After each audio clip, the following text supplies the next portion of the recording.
สรุปแวะแกกยังเกมพริกบ่ ว่าสิกินหมูกระทะมื้อนี้ก็เลยเปลี่ยนแผนพี่น้องจ๋ามันจังไดล่ะตุยๆกับแบบสุขภาพบ่อยากร่างกายมื้อนี้นั่งสุขภาพบ่อยากร่างกายก็เลยว่าเอ้าให้ซับมันแล้วซะเนาะให้โอกาสนะ ที่แรกว่าสิกินแรงๆนี่ครับยันนางแบบเมื่อยปวดต้นโตนางขี่ยากไปเนาะก็เลยว่าให้นางซีสวงสักก่อนนี่ก็4 โมงแล้วล่ะจ้าพี่น้องเอ้ยซับก็ยังเหลืออยู่ประมาณ10 กระสอบ11 กระสอบมัน17สอบก็ยังเป็นไข่27กระสอบปีนี้นั้นจักจะได้จักโลนี่แหละในสำเนียเนี่ยสับตั้งแต่นะบ่นี่ก็คันเฮาซับแต่เช้าก็จักแล้วผู้ใดนี่นะเนาะเฮาพันจนบ่แม่นจักโมงว่าเฮามาซับนั่นนี่กระสอบ1จักโลก็20-30ไปก็เลยว่าเป็นมื้อใหม่นะจ๊ะ27กระสอบดูว่ามันแห้งนี่มันสิได้บ่7สอบนะพอนี่ก็4 โมงแล้วสิได้เมื่ออันกินตอนเที่ยงเอานะ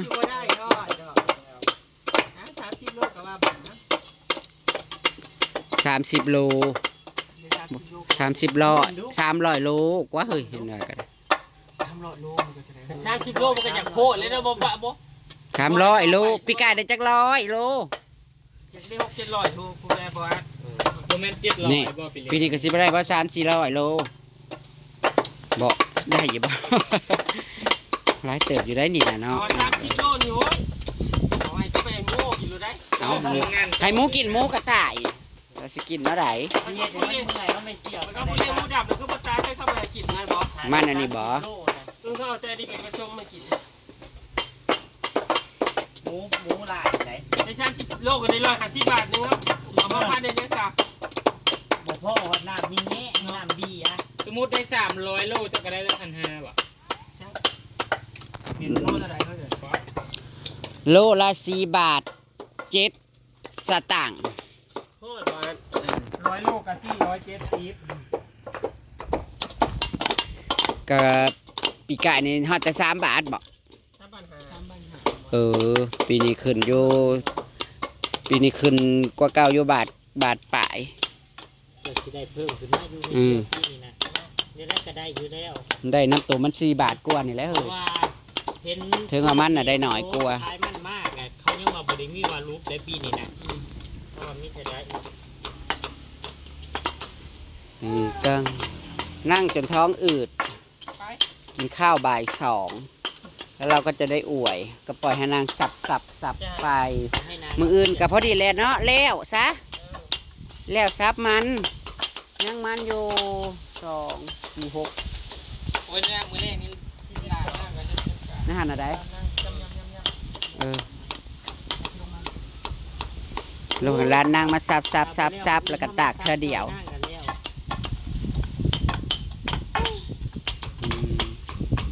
กินเที่ยงเอาสันคันห้าบริมาห้ากับเมื่อสื่อของ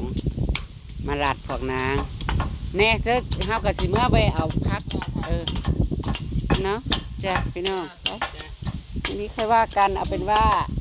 ไม่ได้กินวันนี้ก็แล้วกันแล้วจ้ะพี่จ๋ามือใหม่เฮาจังสิกินพี่ตุ๋ยนางยังบริมีเหือมีแห้งปันใดกินบ่มีความสุข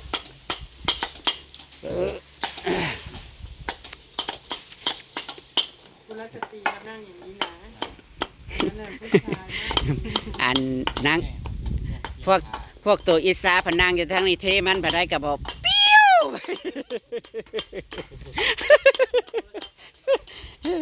เอื้อยผัดแห้งกาอิสาน้องงามผัดว่าสัมผัสลมที่หกกุดเป็นปิ้วเขาใส่ในหัวเมื่อไปเอาอันเบียร์พักแล้วเบาเอื้อเอามาบ่งพักสิหน่อยเข้าก็ได้ไปโอ้ยงามดอกไม้ค่ะเด็ก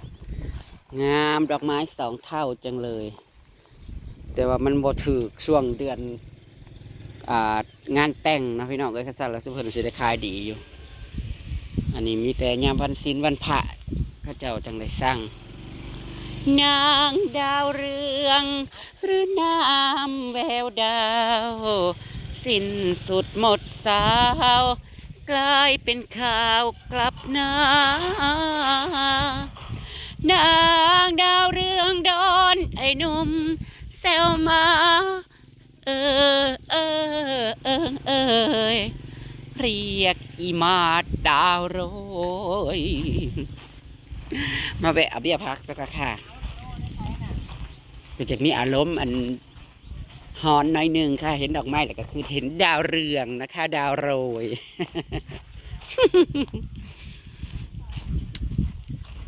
เอาเป็ดออกหรือว่าเขามาไล่ออกโอ้ยมานะมันเข่าทางแจ๋เนาะโอ้สวนผักเพิ่นก็เหลือแต่ผักอันนี้นะอุ้ยสงะสงิปาดเจ้าปล่อยให้มันออกดอกเป็นดอกเลยบ่นี่อัวจริงๆมันไม่มีเวลากินกระลำเพิ่นก็เหลืออยู่2 4 6 8 10 11 12ต้น12หัวเฮ้ยมื้อนี้เนี่ยเอ๋อพริกหยวกของเพิ่นนั่นมากสงูสงะอยู่ของเจ้าน่ะใส่ปุ๋ยกิโลนึงน่ะตายเบิดบางนี้ของเพิ่นน่ะ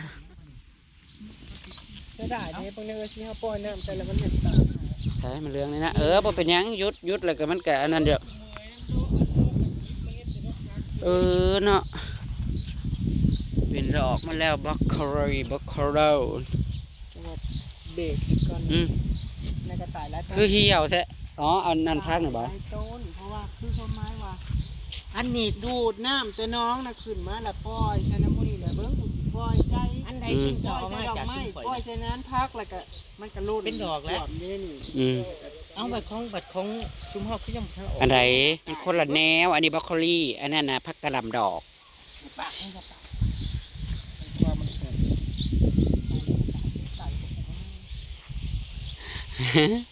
อยากให้มันสูมบ่ได้มันหยุบหรือมันสิย่างอย่างนี้น่ะเดี๋ยวมันสิฟื้นอยู่เป็นจักปลูกเพื่อสิได้แล้วก็ยุบอันนี้ก็ยุบเนาะอันนี้ก็ยุบเติบน้ำร้ายบ่น้ำลายพออีกเพิ่งขึ้นมาเด้อเฮ้ยปล่อยไว้น้ำมูนี่น้ำมัน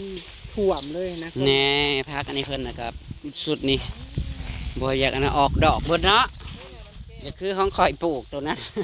มันเป็นน้ำดินห้องเฮาน่ะปลูกต้องมาบ่งามว่าเฮาว่าอันนี้เฮาว่านี่ก็สิเอาออกแล้วเฮาสิวาดเม็ดลงไม้ก็สิแนวได้กับแมงไม้อันนี้ตาริงตังชีดังนี่สิเบิ่งนี่เป็นเพียกกระโดดดำๆนี่เนาะเยอะแยะมากมายเนี่ยหูกองปองแกงแปงมันมานำอีหยังมันมานำขี้หมูบ่เขาพูดได้กับปุ๊อันนี้ได้แล้วมีแล้วขึ้นช่ายมีแล้วอันนี้เราปลูกแล้วหันกับกลุ่มของเราเซยได้อันนี้บ่เป็ดตัวที่เอามาใหญ่มันเลยเตือนแบบคุณจับมันก้อนมันก็ใหญ่โอ้ยมันก็ใหญ่แต่ตัวใหญ่ของเฮากับตัวซุ่มรุ่นน้อยกับซ้ำนี่แล้วก็พร้อมกันตัวซ้ำนำมือนำเอามานะตัวซุ่มมันน้อยกับซ้ำนี่แหละเด่นนี่ตัวนี้ผูนเป็นเด็ดลุ้นล่าด่างเป็ดค่อยอันนี้นะเด่นก็ผูนะขาวตัวเนาะนี่แต่เป็ดแม่เนาะไข่และเป็ดไก่อันนี้นะยังส้มตลอดเอานั่นบ่มันได้มันคือใหญ่ขึ้นกว่าเก้าเฮาวะแต่คูณด้วยแม่นบ่มันใหญ่ขึ้นกว่าเก้าอยู่ตักนี่ตะเป็กแม่ไอ้ไต้นะได้เลยเห็นตัวขาวนี่ตัวผู้ก็เสียของคนเล่นตัวผู้นะตัวนี้นะตัวเดียวนั่นเอาห้องขาวมายุแม่นบ่เอาแนวเป็ดขาวนั่นมีแต่เป็ดแม่เนาะเขาเลือกมาเรียบร้อยแล้วได้แต่ตัวแม่ก็ได้น้ำหนักกี่ดอกมันใหญ่เนาะหักใหญ่กี่ได้เลยนะนะเป็นตัวนี้เป็นคือค่าใหญ่เฉยนั่นแหละจังหวะตีนก็ใหญ่บ่แม่นตัวผู้บ่ตี ผักข้าใหญ่ปลาตีนใหญ่น้ำพ่อ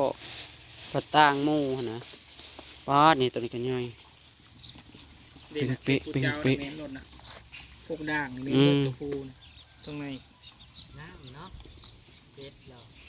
หัวมันอ้วน มาหาบ่ได้อันนั้น คือขุ่นแท้ คนสีเหลืองมันตลอด เรื่อง ขาว มันบ่ทัดปะนั้นมันนี่ยัง ขนบัวมัน บ่เปลี่ยสีแต่มันตัวใหญ่ เอาไว้เอาผักเบี้ยผัก 32,000พันแล้ว3 มื้อ3เหรียญแล้วเทปลาไปเลย ห้องห้าวบ่ได้ยามมื้อแรกก็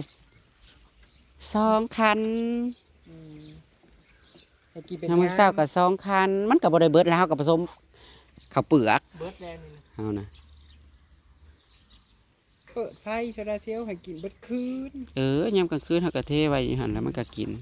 ยามมื้อเช้าก็เบิดอยู่หากเมื่อยามแรงๆนั่นนี่น่ะบ่ได้เบิดคักแล้วก็เทเติมไว้มื้ออื่นมาน่ะหมด ลงไปตัวผู้ลงไปตัวแม่ ใช้เบี้ยผักเพิ่นนั่นบ้า โครงการใหม่เราจะเกิดต่อไป ฮะอันนี้โครงการเลี้ยงปลาสิมาเลี้ยงหม่องนี้ แม่ แล้วสิเฮ็ดจังหวะใดผ่าตัง เงาไปแล้วนะ เฮ็ดผ่าตังใส่ กระซังเขาซื้อมาใหม่แล้วถึงจบ อ๋อ กระซัง เปิดเลยอีกยูพุทธอยากตาย โยมอ๋อโยม ยู พี่ มาแต่นอง น่าเนี่ยวมาไข่ละหำเนี่ยวมาไข่ลังมาไข่หำมาระย่าง แนววาดไม้นะได้ดีสำหรับบี้อันหนึ่ง นั่นเลยมันจังว่ามันหวานนะมันหวานยากนะเฮาน่ะเบี้ยผักนะ เบียดครับเอาลุกให้แล้ว โลกเอารถบ่ อันนี้จะแม่นบ่ ว่าจิ้มเอาขี้ดินให้หนูน้ำแน่ จีบเอาขี้ดินแล้วมันจังสีบ่งบ ผักกัดแก้วเมื่อเขาสิหวานห่างๆโอ้ยเขาสิปลูกห่าง มันติดแล้วก็ ๆเอาเมิดเด้อหน่อยๆยังเน็กกะ ตอนนั้นอันนี้ นี่ อือ เบี้ยผักอันนี้ อือ บ่ได้ นี่บ่ได้อีกแล้วอันนั้นสลัดอิตาลี อันนี้มันเบี้ยคือมันหยัง ว่า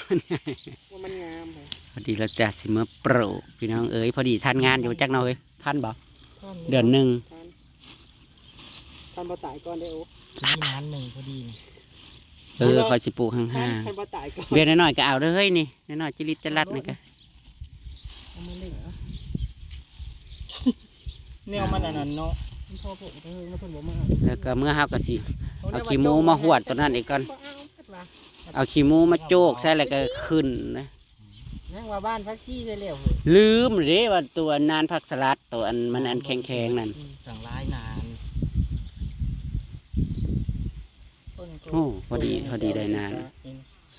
พอดีได้นาน อันนี้มันบ่แม่นคือผักเฮาบ่เฮ้ยบ่แม่นบ่อันเดียวกันกับตัวนั้นบ่ อันสร้างประเทศ อ๋อ อันนั้นดีอันเป็นหัวน้อยๆนะตัวเขียวนั่น อืม อันว่านแล้วคันบ่บ่งบ่คือจังไดแล้วก็เลยบ่งเบิ่งนัด น้ำป้อมบ่น้ำป้อมกับสลัดอีกบ่ ป้อมกับอันสลัดอันอิตาลี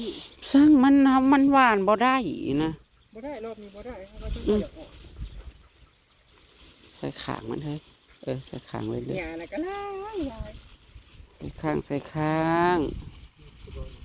โอ้เสียเนาะส่วนการรูปตัวอันพักอันนี้ มันเป็นดอกก้อนคือของฉันปลูกตอนนั้นบ่ได้กินเลย หลายนี่แหละก็ได้อยู่ด้วยกันนะ ทั่วดินน่ะบ่ทันได้กันพ่อน่ะบ่ ฮะ ค่อยควาดเบื้องอันตื้นแล้ว อ๋อ จังน้ำเพิ่นเป็นขวดหรือบ่ได้นะบ่จังน้ำ มากทั่วดินโอ้ยทั่วเพิ่นน่ะก็ขึ้นเป็นดอกเลยเนาะมะนองมะแนงน้องมะนูล่าทอดไข่ อยู่ในหันน่ะบ่ได้เลยนะ อืม มะเขือกับบ่ได้มะเขือกับบ่งาม มันติดแล้วเฮาเลี้ยง ทั้ง ทั้ง มีได้ดำมาก ระหล่ำเฮาน่ะสิพ่อนั่นจะต้องเฮาซื้อน้ำอีมุกก็ได้อีดอกของมันในเฮือนไก่น่ะเด้คันสมมุติว่าของมันนั่นมันขายอยู่เก็บขายอยู่หลายเติบเลยเด้ มันก็จะคันจะได้ลายเดียวมันก็เสืออยู่บันทึก อืม คันว่าอัน บ่ก็ซ้ำกระหล่ำเฮาผัดเสียเอามาเฮ็ดอะไรเพราะว่าเฮาบ่ได้เฮ็ดข้าวปุ้น บ่ได้กระปุ้น เฮาบ่ได้เฮ็ดข้าวปุ้นหลายอันยันแนวหลายอันหลายแนวยากเฮ็ดข้าวปุ้น กระปุ้นตัดซีนเฮ้ยเกี่ยวเอามาให้งูอันงูว่าโตเน่ อืม งูว่าโตล่ะเฮ้ยงูสิโตเนี่ย ชาติเอาไปเฮ็ดกินจักเทื่อแล้วบักพริกหยวกนี่นะ มาได้ลองกินจากเสื้อแล้วก็กินดิบไปแนวอันชุกตัวดำ เอา เพิ่มปลาเนี่ยกินกับสมตำกระแซบพัดกระแซบ เอามายำสิเอามาย่างแล้วก็ย เจ้าย่างเด้อย่างแล้วกินกับน้ำพริกก็ได้ ำย่างแล้วก็ยำพริกกิ่ว ย่างแล้วการเอาหมูสับใส่ข้างในกระแซบยัดใส่ ไปฮะกับเมื่อข้าวพวกข้าวสวนเอาเมื่อปลูกกันแล้วกันพี่น้องค่ะ อันนี้ปลูกน้ำลังงู ไปตั้งตามคลิปหนักแล้วกันเด้อพี่น้องเด้อ สบาย ซับมันน้ำซ้ำตือกันยัง10 กว่านะประมาณมื้ออื่นพุ่นแหละเนาะแล้วนั่งซับมันแล้วซะกินแบบสบายสบายอุรมอุรา เพราะว่ามองกินพี่เพิ่นว่าเป็นไปกินหน้าเบาแขกเพิ่นว่า จ้ามีมันพ่อตาเลยแต่ว่า เพราะมันต้องใหญ่กว่านี้อยู่ได้ชาแต่เขาอันนั้นน่ะจนมัน